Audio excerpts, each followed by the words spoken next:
Welcome to the One Big Thing podcast. I'm your host, Steve Campbell. Got to make sure I don't screw this one up today, as I actually have my pastor on with me, Pacer Hepperly. Sourcing guests is always a pleasure. And when you have somebody who's been a spiritual mentor and father in many ways to you, I wanted to create the space to honor him, to come share what I get to take from him every Sunday, but also just knowing him as a personal friend. And so, Pacer Hepperly, welcome to the One Big Thing podcast. For those that know you from our church, family, and friends, welcome. This is an interview style show, and I interview people from all walks of life with the whole idea of how do we encourage and inspire people that are in challenging seasons right now, really around one big, theme or life lesson that you'd want to share. So for those that may not know you, do you want to take a minute here at the beginning just to explain who you are? Sure. Well, first I want to say thanks, Steve, for having me on. It took us a little while to coordinate this date, but I'm excited to be with you. And again, my name is Pacer Hepperly. I'm a senior pastor of a multi-site campus, also a business owner, and a husband, father, 7 grandchildren. And so we can unpack any of that or all of that, whatever you'd like to do. But I'm just thrilled to be with you today. Well, you are officially my second pastor in my tenure of recording the One Big Thing podcast. For those that are here just checking it out, I had the honor of sitting down with Pastor Chris Cannon, who had a little bit of a different story. That was a really revealing episode, as he was in ministry for 10 years. Unfortunately, was unfaithful to his wife, had to step down from a church. And what the enemy tried to use as a weakness actually became a launching pad for him to start a nonprofit out in California called Sword and Shovel Ministry, which is to help men fighting addiction and infidelity kind of reclaim their purpose. To give you a little spoiler alert, him and his wife reconciled, got back together. So it wasn't just a big mistake that ended in a life, sentence, but it was something that God used to bring together for good. So to hear a pastor kind of open up, I'm excited, Pacer, to have you on today. And, this show is called The One Big Thing. When I think about creating content, I never want to just share a story to share a story. I want to give you as a listener a takeaway that you can maybe implement in your life from Pacer's story and the things he's learned. So Pacer Hepperly, if I had to ask you, what is your one big thing that you'd want to share with listeners today? Yeah, so if you would ask me this question 30 years ago, I'm sure it would have totally been different. Yeah. I was on a different path. But today I'm 61 years old. As I said earlier, senior pastor of a church, multi-site campus church. And so my one big thing is really focused on faith and focused on ministry. And, there's a lot to unpack there. But, today I am a senior pastor, but also a business owner. And so I would love to spend some time today talking about how I've gotten to where I'm at. But honestly, I don't think it was one big thing. I think it was a sequence of a lot of small things.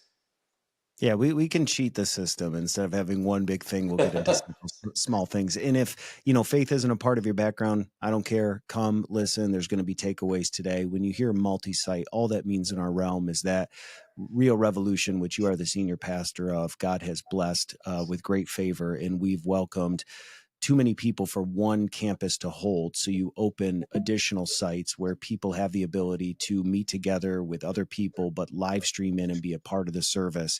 And so if you've never heard the word multi-site before and you don't know what that means, most people think a pastor oversees one church, but God has given you the ability to oversee multiple campuses. And as we were kind of leading up to the show, I think it's awesome that you also have a background in business, because if you've never been a pastor, it might be hard to identify because people have never been in ministry.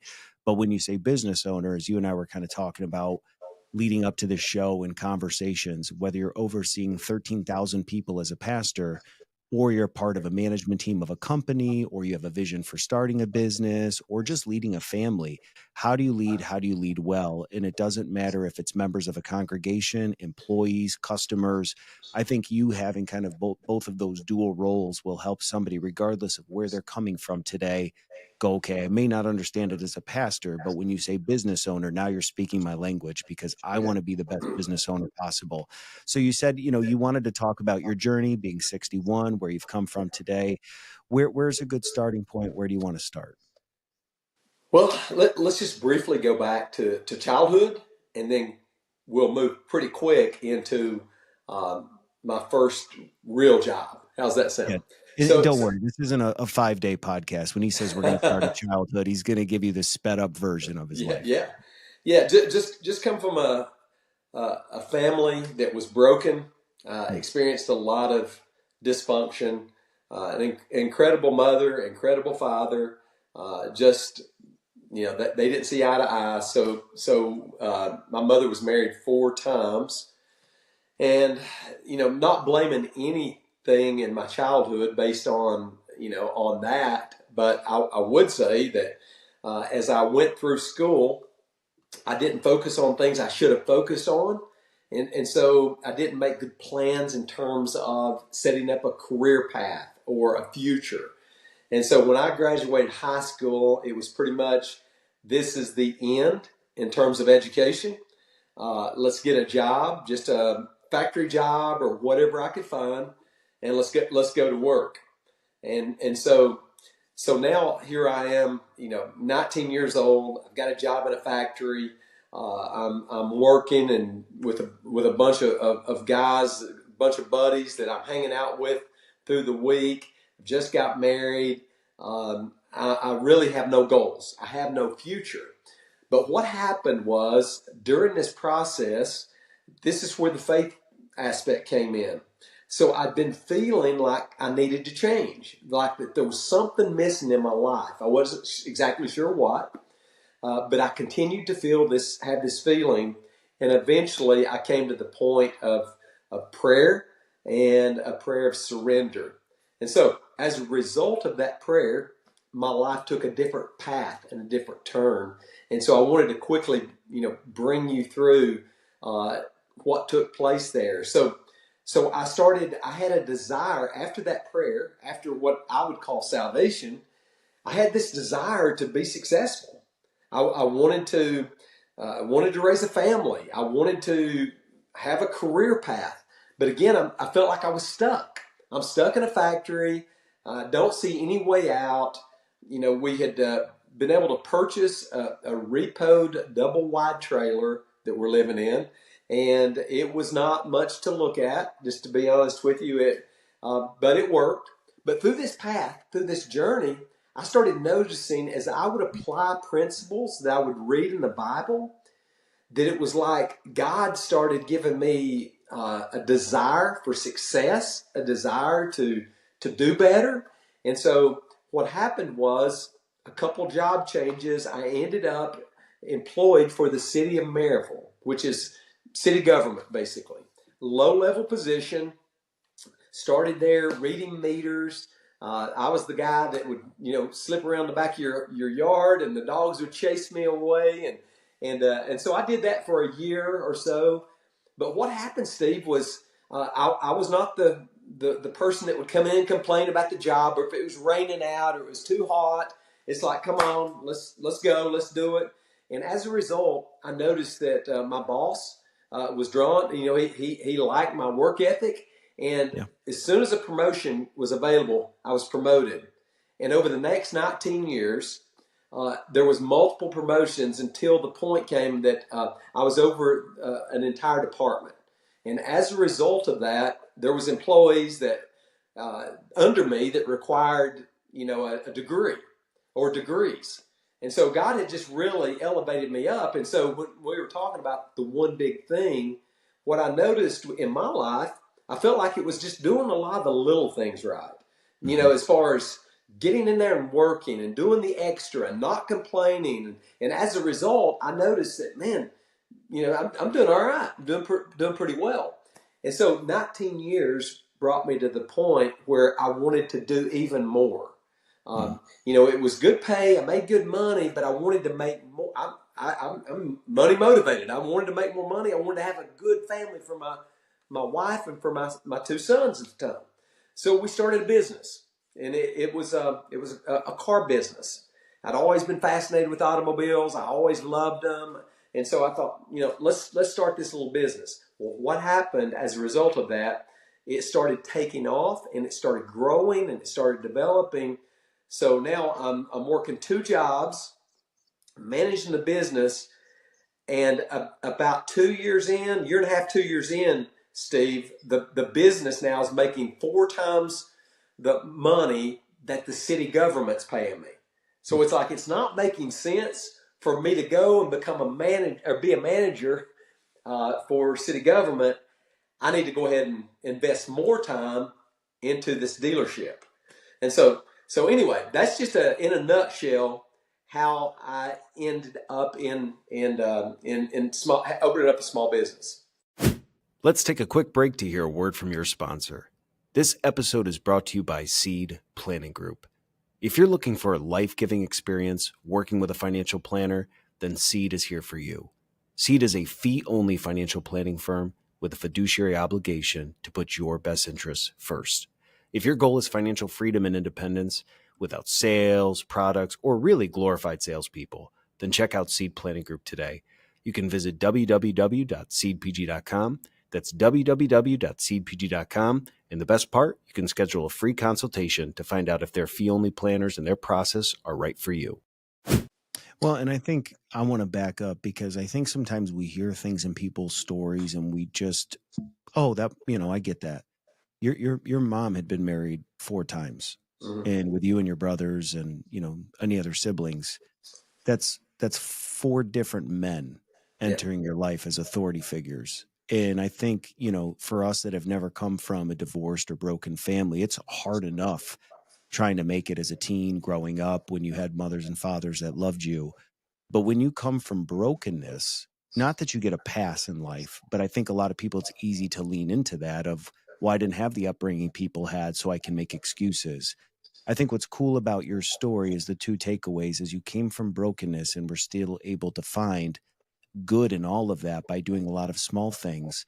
But also when you're in your 30s and 40s today, the world is going so fast and our time clock has sped up that we believe things should be happening faster. I wonder how many of us, if you made an offer that for 19 years you could do something to get to the place that God is calling you to, how many of us would accept that challenge? Because 19 years in today's timeline seems like a forever. We want to work a job for a year or be in a home in a year before we upgrade. We want to be promoted quickly. So to know that you spent 19 years faithfully doing small things without complaining, without making excuses, and this led to promotion after promotion, that is in a long time frame. Take your age as you listen to this episode, add 19 years and say, if from starting today, God said 19 years from now, I'm going to open a door of opportunity for you. How many of us would say, yeah, I have the patience to wait for that versus, gosh, it feels like these last 2 years have been a lifetime or decades. And so I think what's so cool about your story is if we just look at you today on the surface, you look very successful leading 13,000 people as a pastor, multi-site campuses, but to know kind of, I don't want to say humble roots in a disrespectful way, but the humbleness of where it started and working up and, I think starting the business, when you have to make these big life decisions, you have entrepreneurs that are listening to this. I recently had a friend on, Kristen, who left her full-time paying job because she felt God called her to leave, not to go to ministry. But she had found that by working with nonprofits that she really had a gift for working in consulting. And she really felt this call to just quit her job and go off on her own without a paycheck. And so I think there are people that know there's maybe a different story that they should be taking, or there's more to their story, but they don't always know how to get to the next level. And they just kind of hope that today's going to be a different day. Has there been anything, I know you said it's a series of small things, but has there been any way that in your life has helped you make decisions when a promotion comes? Because sometimes we get offered promotions and it's just not the right fit. It's not the right season, but it sounds good. How is that in your career? Like, how have you and Connie been able to make decisions when a promotions come or a new opportunity? What is the thought process or decision-making process kind of been for you over the years? Yeah. Well, first, it's generally scary. Mm-hmm. In the beginning, it's like, okay, I'm going to be taking a step of faith. I don't know where this is going to end, whether it's promotion with city government or it's an expansion with the car dealership, if it's adding a new product line, whatever it may be, it's scary. And so I guess our decision the process for Connie and I is we've always tried to go to the Lord in prayer together and try to have peace, with whatever decision we're making. And if our stomachs are churning and we feel nauseated, we kind of take that as a sign that maybe this is not what the Lord wants for us. But through prayer, we feel that peace. Then now we're okay. Now we're ready to take that next step, whether it's a job promotion or whatever it may be. But then what's next is that's totally up to the Lord, and it's never the same. It's just like we're going to step into this without a plan B. Many times we all want to have a plan B. Yep. And so I'm not a big fan of plan B. I think that when you feel good with something, that you should go all in 100% without even the idea or the thought of it failing.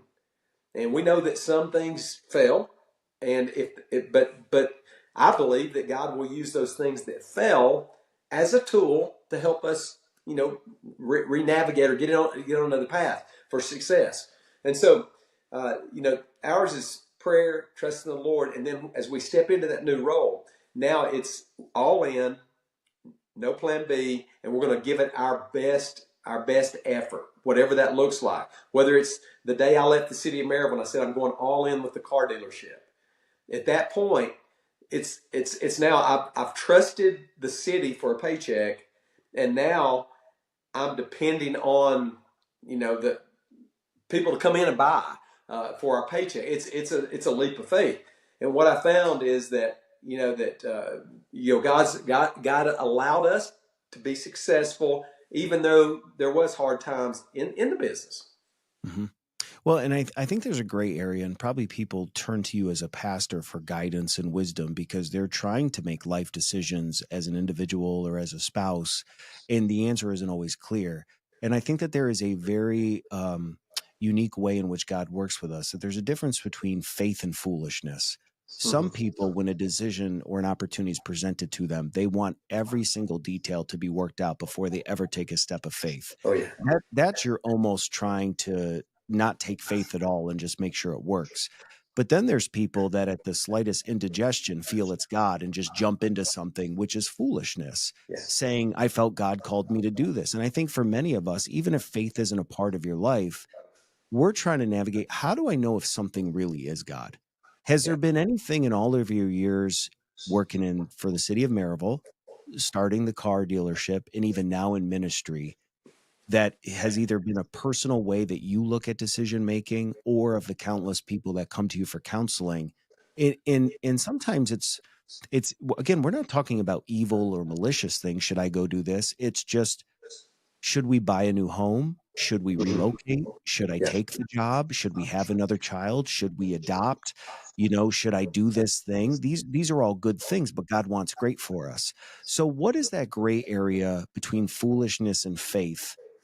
Has there been anything, I know you said when your stomach is upset, it might not be the right path, but is there a certain, does God confirm things to you over and over again in certain ways that's helped you, and that's what you tell people to look for? But what, if you were just talking to me, we weren't on a podcast, and I said, Pacer, I have this opportunity in front of me.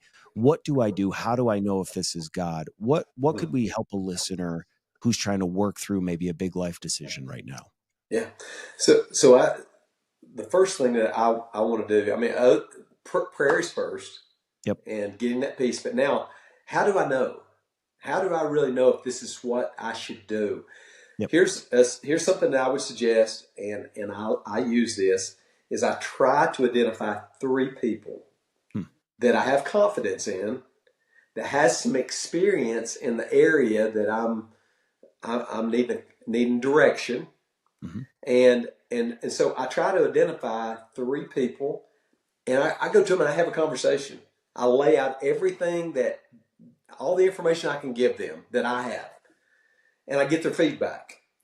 And I take those 3 individuals, and I just shelf everything that they tell me. And so that's part of my process on moving forward. The other part is what I'm saying is hearing from the Holy Spirit. Is the Holy Spirit giving me direction that's in alignment with any of those 3? And I think that's some of the things that I do personally, and it helps me because God uses people, obviously, to speak into your life. He uses circumstances, but he uses people. And I'm not saying that each one of these individuals need to be a pastor or not. I'm just saying people with experience in that field that you're looking at. If it's finance, I may come to you, Steve, and say, hey, what do you think about this? Yep. You know what I'm saying? So Yeah, and I think what happens too is sometimes we open ourselves up to maybe go to another person, and there's going to be people that are your cheerleaders and in your corner, and it all depends on how you lay out a situation. If you weren't a pastor and we were just buddies, and I came to you and I said, "Man, I'm having a really difficult time at work. I think I want a new opportunity. My boss is just riding me." You love me, so you'd be like, "Man, go chase your dreams, go take that job," which sounds like wisdom counsel, but really you just love me and you want to do what's yeah, right. I think when you say these three people, these are going to be three kind of unemotional people of wisdom yeah, that aren't just going to listen to the emotion which is coming through, but really listen to maybe what is God saying to them and provide feedback to you. Because I think so many people they feel like faith may not be going to other people. Like this is something between me and the Lord I got to figure out. I've had this thing weighing on my heart. Should I go on a missions trip? Should I adopt? Should we have more kids? Should we be giving or tithing more? Like, should we be doing things? And sometimes we feel like going to others is a cop out because we want to just hear from God. And what I think is awesome to hear from you as a pastor is no, I think you need to be selective as to who yeah, you go to, but try to find three people because the first person you go to might be exactly the answer you're looking for and you'll make a decision. The first person may be negative, and now all of a sudden you feel like, did I miss it? Having three seems to be balanced because then you're kind of getting a blend of the three. And so I hope that inspires or encourages somebody out there today. That's a simple thing to do, to want yeah, to listen to the Holy Spirit, but find three people that might be able to help you. yeah, So then, Pacer, in your world, you were trying to get into, and thank you for those listening. Thank you for just my brain goes a mile a minute. I got a buddy, Eric, who's like, how do you think of these questions in real time? You yeah, try not to get in the way, but I always want to make sure it's impactful. You had worked for 19 years, City of Maryville, started off then into the car dealership. And we started off by saying you manage, or oversee a multi-site campus. People are probably started saying, well, where did the pastor come in? So what was that like? You're now off, running these dealerships. God's hand is on it, but then you ended up in ministry. mhm. What was kind of that transition? How did that even come about? And you wouldn't think typically somebody who's overseeing a car lot, family car dealership would now be Right. filling a pulpit every Sunday. Right. Yeah. Yeah.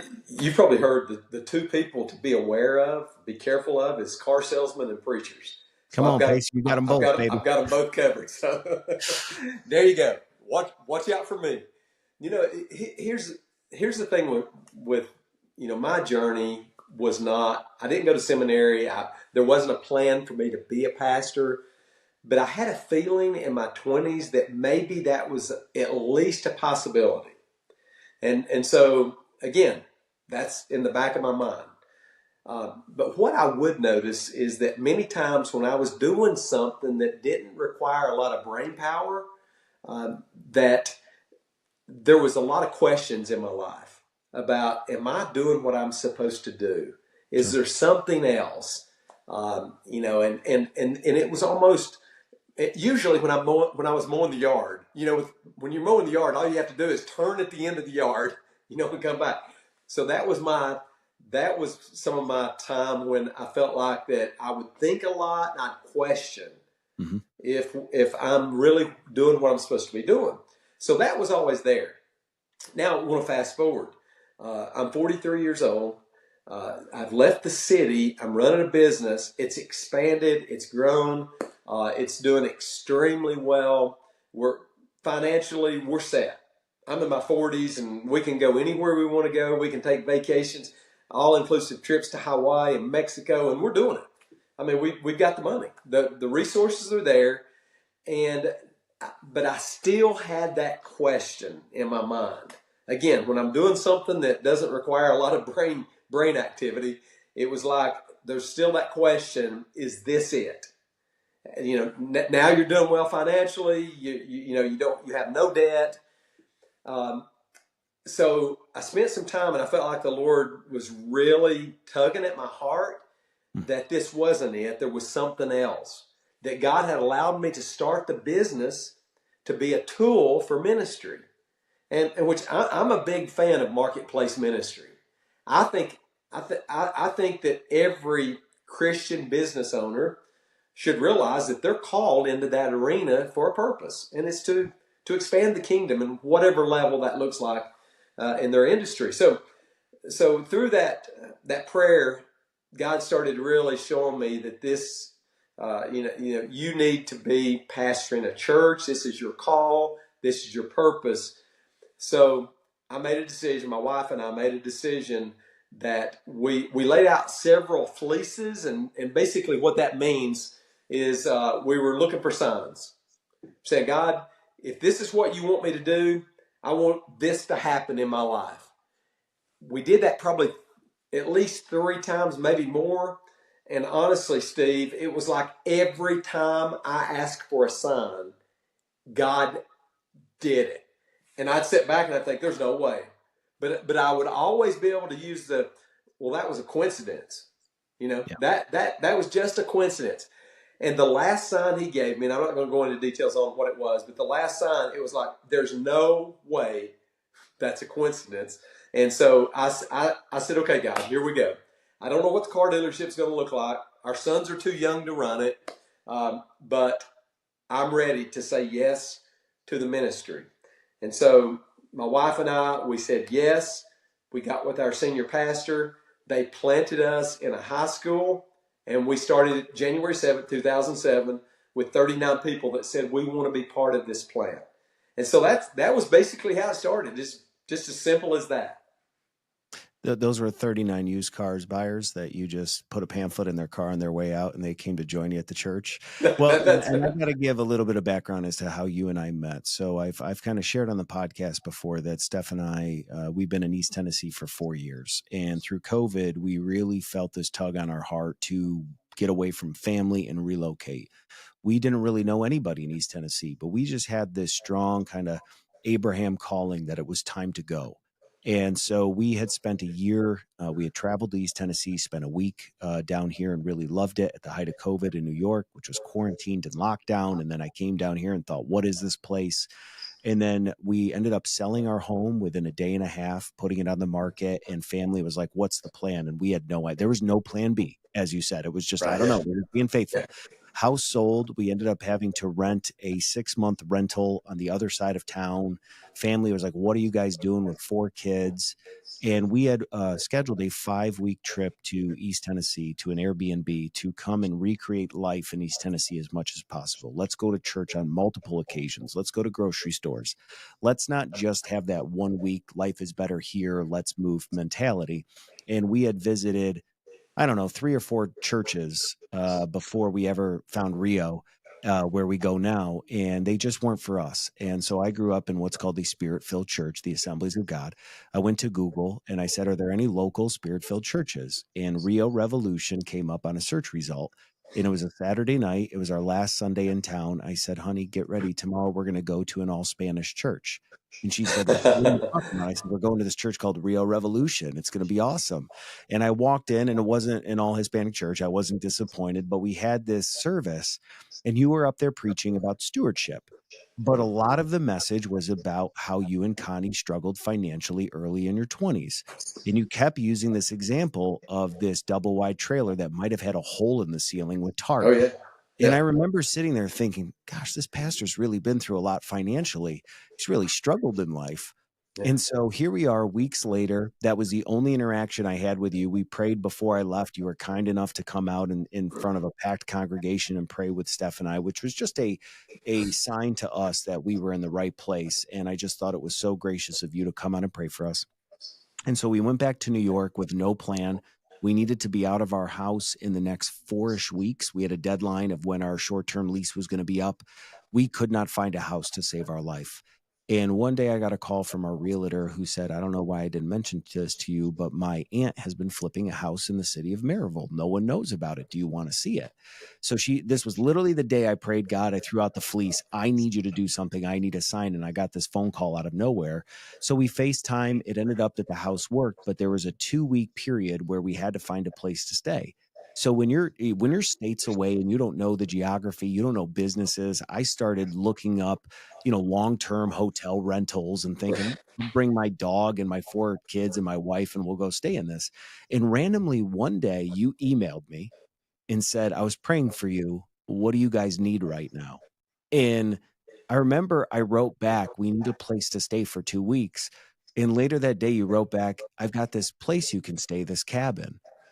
And I remember telling Steph, "God, I think Pacer's gonna and Connie open a door of a blessing." And she said, "But is this the place with the hole in the ceiling? Can you ask for pictures?" So That's so it it. was so it was this That's moment of pretty cool like, to see "What pictures a of that. blessing, Lord, but where in the world are we staying?" And we ended up actually, moving down here. We stayed not only for 2 weeks, gracious enough where your family is in one of Yeah, your cabins, but it ended up being 8 weeks because yeah, our contractors took longer than expected, and we had contractors quit the job.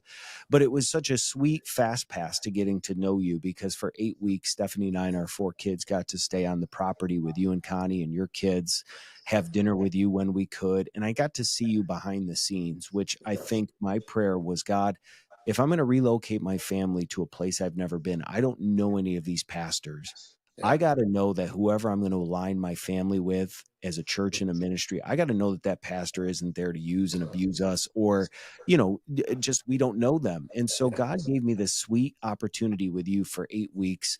You helped me pick up a couch on Facebook Marketplace and a pickup truck. We spent time together.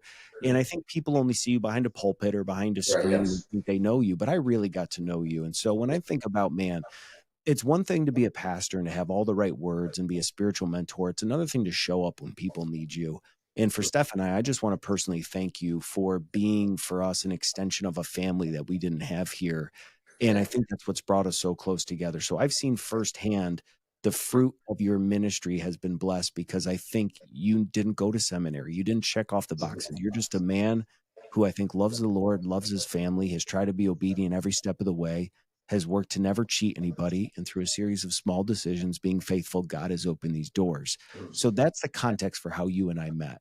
So now Yeah. Steph and I find ourselves at Rio Revolution. It's a multi-site campus with over 13,000 members, but also streaming into how many prisons at this point? 35 now. Can you talk about what that means, streaming into ministries, Yeah. how that impact is absolutely incredible? Yeah. Yeah. So, so the majority of our members or listeners are in the prison, Hmm. and of course, I was never incarcerated. So you would even want, I would wonder, God, why would you want to use us in those prisons? But let me quickly tell you how that came to pass. So during COVID, right before COVID happened, we'd been talking to the local sheriff in Blount County about the possibility of streaming our services in their facility, and he honestly was open to the idea. We were just trying to figure out how we were going to do it. Well, not long after the meeting I had with the sheriff, the new technology came out in the jails where that they added devices, sort of like an iPad, devices in every cell in Blount County. And so these devices were going to be used not only for visitation primarily, so they didn't have to take inmates out of the cell, relocate them into a glass room, and then back and forth, and all the security that's involved. That was one of the purposes of it. There were several, education and some different things. So when I found out about it, I said, what about our church app? Is there a possibility we could get our church app on these devices? And so just to make a long story short, we got them on, and it was a huge blessing. The sheriff okayed it in our county, in Blount County, and they said immediately they started seeing a difference in just the atmosphere in the jail. They were overcrowded. They had about 600 inmates in a facility that's designed for 400, Hmm. and they were having a lot of problems. But the sheriff gets back with us and said, "Man, thank you for what you're doing. It's making a tremendous difference. The inmates are loving the worship. They're loving having the access to your church services." So that's where it started. It started with one, and the cost was $1,000 to be in that jail. I asked our church. I said, "Are these people worth $1,000 investment to be able to hear the gospel every weekend. And most of our church said yes, they are worth it. So we launched it. Well, now it's having such an impact that the sheriff, we were interested in some local counties that butts up to the county we live in, and so we went to talk with them. The sheriff in our county vouched. He called their sheriff, and said, "Hey, it works. It's great. You should let them in." And so that's how we got our start. We started with one, then it was two, then it was three, four, five, and then it's just continued to grow. And now we were at 34 until last Sunday, and we had a couple that moved from California that came up to me and said, "Hey, how much does it cost?" I said, "It's $500 a month now to get in a jail." They've lowered the price. They said, "Well, now we have 35." So we officially are at 35. But these people are writing letters every weekend. They're being saved. They're saying, "Hey, I had no hope, but now this gives me hope." So it's phenomenal. Well, and Pacer, I think what you just said is the impact is tremendous, but it doesn't just happen without buy-in from all people involved. And I think anytime you make a big paradigm shifting change, saying, "Hey, this is important to us as church leadership. We want to be in these jail cells." Not that it's ever met with friction, but anytime you're trying to change the culture or what we value as an organization, where look, we not only want to preach to those that don't feel they're without hope, but we also want to open our doors as a church that when these men and women get out, we want them to know that there's a home here. And that takes seeing people that look different than you showing up on Sunday, and just, we're not going to stick them in the back of the church. Like, they are a part of our family. You have individuals that are listening to this show today that have families where they're trying to shift the narrative that's been around their family and their parents, the culture shift. You got people that are part of businesses where maybe it's been toxic or not an environment, and they're trying to shift the culture in their work. Has there been anything that, as you've been leading Rio, whether it's through the incarceration opportunity or just making changes within the church, or even just back to your time when you were at the dealership, Mm-hmm. when you try to inject change, like what has helped you not only cast vision, but get other people, because it takes people to do big Right. Yeah. things. Yeah. How do you convince, or how do you get people on board with a vision when you only have one tablet? It's Yeah. hard to imagine 35. Like, Yeah. how do we encourage the listener out there today that knows differences on the other side of changes, but doesn't know how to shift a mindset or a cultural dynamic, whether it's in their personal life or in their business? Yeah. That's a great question. Changing culture takes time, obviously, Mhm. and so I don't think anyone should expect that they can change the culture quickly. But what you would need to do as a leader, you would need to talk about what's coming, talk about the change. Don't shock anyone with something new, but make people aware of what's coming.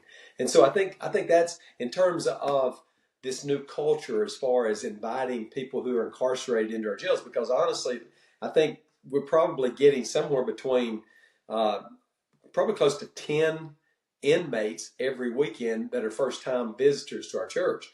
And Hmm. so that's a lot of people. It's not like one occasionally, it's every weekend. So what basically I did was I talked about it a lot before it happened. That this is what I see happening. Number one, I would reference what the Bible has to say about those in prison. Jesus said that when I was in prison, you visited me.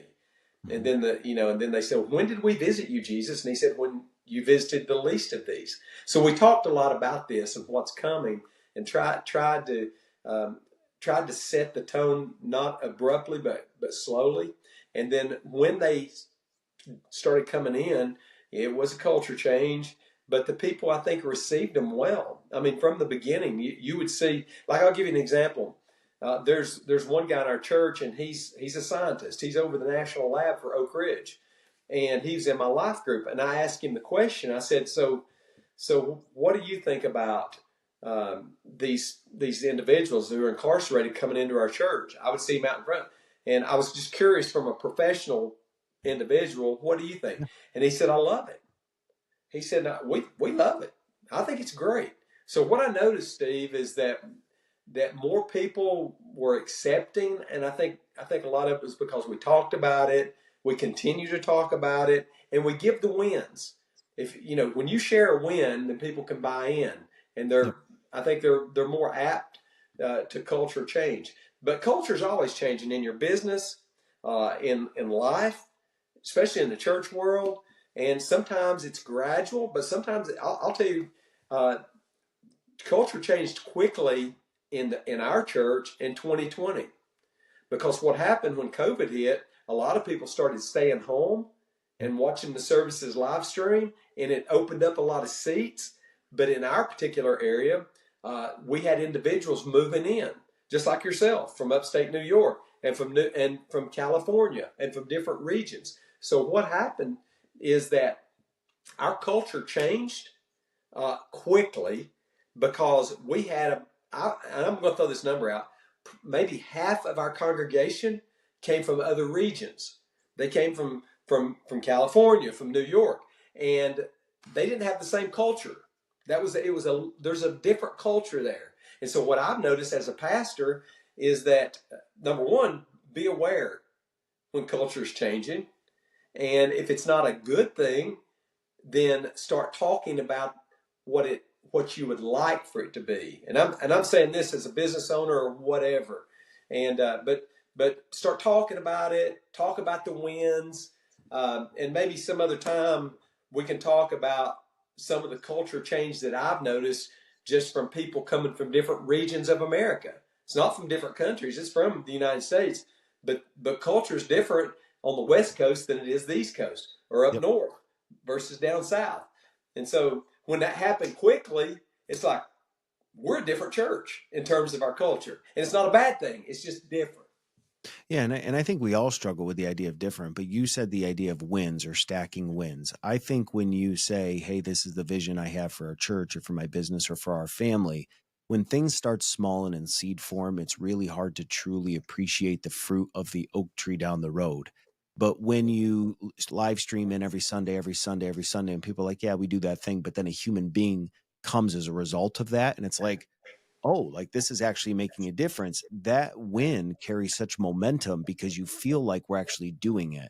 And I think for so many of us that are in our 30s and 40s, we're planting seeds all the time, and we're not yet at the point that you're seeing the fruit right away. But when you get those wins, whether it's, you've been saving a little bit of money every month and now all of a sudden you're at a place where you can do something, it's a different season of life in learning how to accept that. And so I'd love to invite you back at some time, because I think there would be a great dynamic for us to get into. But one of the things that I want to do is always be mindful for you as a listener that you only have so much time. I want to make sure in the show notes that we put links for contact information for Rio Revolution. If you ever, because there are some amazing things happening here in East Tennessee, if you've got questions, get in touch with Pacer, get in touch with Rio, live stream if you don't have a home church. But you have such a cool story between the dual role of being both in the sacred and the secular. And if I think I can, summarize our entire time together, it's not necessarily one big thing that you have to take away. It's a series of small decisions stacked up on top of each other, and being faithful, even when the manifestation of the dream doesn't happen quickly. It might take 19 years. It might take longer. The results that I've seen in your life are inspiring to so many of us that I think are asking God, when is the next chapter? When is it going to get easier? It may never get easier, and that's the spoiler. But the challenge you're going to be stronger for, because you're going to be more endurance on your end. Don't take for granted the things that you might be struggling with today might be the things that God is allowing you to go through that are shaping your character and revealing parts of him that he wants you to know. So Pacer, I want to thank you for being a guest on the One Yeah, Big Thing podcast. This has been a lot of fun. Anytime been you have a fun. mentor in your life, you want to make sure Yeah, you honor your time, but we'll yeah. put the information in there. And Okay. for those that are friends and family, I hope you guys will check out other episodes of the One Big Thing. I have people from all backgrounds, whether it's faith, they didn't grow up in faith, they're in business, they're in sports, they're in the NFL. So it's just fun to hear people's stories and the things they've gone through. So as always, thank you for being my guest on the One Big Thing podcast. Loved it. Enjoyed it. Thank you, Steve.